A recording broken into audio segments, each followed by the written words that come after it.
ప్రస్తుతం సమంతకు సంబంధించిన ఒక వార్త ఇప్పుడు సోషల్ మీడియాలో అభిమానుల ఆగ్రహానికి గురవుతుందని చెప్పవచ్చు. సమంత ఇటీవల పెట్టిన ఒక పోస్ట్ పైనే ఇప్పుడు విమర్శలు వెల్లువెత్తుతున్నాయి. తప్పుడు సమాచారం అందిస్తోంది అంటూ ఒక డాక్టర్ సంచలన పోస్ట్ పెట్టడంతో అది కాస్త హాట్ టాపిక్గా మారింది. మరి అసలేం జరిగిందంటే, ప్రస్తుతం సమంత నికోటినామైడ్ మోనోన్యూక్లియేటెడ్ సప్లిమెంట్ను ప్రమోట్ చేయడంతోనే ఇప్పుడు ఈ విమర్శలు ఎదుర్కొంటోంది. ఆమె చెప్పేవి అన్నీ అబద్ధాలే అని ప్రముఖ డాక్టర్ సిరియా అబ్బి ఫిలిప్స్ ఇన్స్టాగ్రామ్ ద్వారా ఒక సంచలన పోస్ట్ పెట్టారు. ఆ ప్రొడక్ట్ వాడితే శక్తి పెరుగుతుందని, ఏకాగ్రత పెరుగుతుందని సమంత తెలిపింది. దీంతో ఆయన స్పందిస్తూ, సమంతకు సైన్స్ తెలియదు, ఆమె ఒక నటి.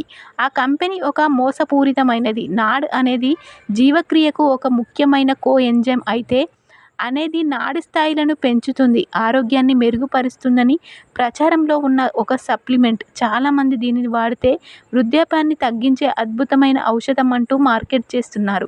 దీనికి శాస్త్రీయ ఆధారాలు కూడా ఏవీ లేవు. దీనివల్ల శరీరం శోషణకు గురవుతుందే తప్ప అవయవాలకు చేరుతుందని ఎటువంటి ఆధారాలు లేవు అని ఆయన తెలిపారు. ప్రస్తుతం ఈ విషయం ఎంతో వైరల్ అవుతుంది. అంతేకాకుండా ఇందుకు సంబంధించిన పలు విస్తుపోయే నిజాలు కూడా ఆయన బయటపెట్టి కొన్ని లక్షల మంది ఫాలోవర్స్ను సమంత మోసం చేస్తుంది అంటూ తెలిపారు. ఇక ఈ విషయం తెలుసుకున్న నెటిజన్స్ కూడా ప్రాడ్ సప్లిమెంట్ని ప్రచారం చేసినందుకు ఆమెపై విమర్శలు గుప్పిస్తున్నారు. మిమ్మల్ని ఎంతో నమ్ముకున్న అభిమానులకు మీరిచ్చే బహుమతి ఇదా? మీరు డబ్బు కోసం కకృతిపడి మోసం చేస్తారా అంటూ సమంతపై విమర్శలు గుప్పిస్తున్నారు. మరి సమంత వరకు ఈ విషయం చేరితే దీనిపై ఆమె వివరణ ఇస్తుందా?